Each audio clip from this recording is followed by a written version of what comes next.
Hayotingizni har kunini, har minutini ibodatga aylantirishni xohlaysizmi? Bir ustozimiz aytib beruvdilar.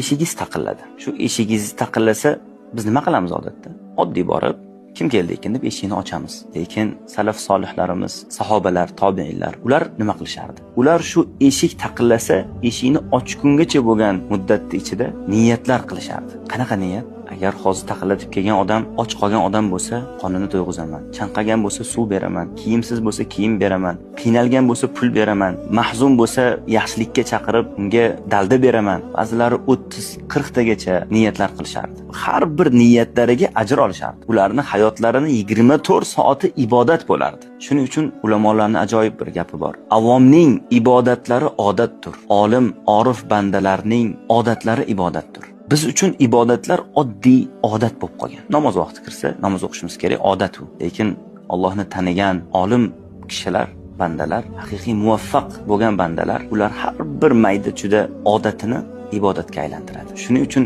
innamal a'malu binniyat hadisini dinning yarmi deyishgan. Alloh bizni ibodat uchun yaratdi-ku. Bizning yaratilish g'oyamiz o'zi ibodat-ku. Alloh subhanahu va taolo aytadi: "Estaizu billah va ma xalaqtul jinna wal insa illa liya'budun." Men jin va insni faqat va faqat mengagina ibodat qilishlari uchun yaratdim.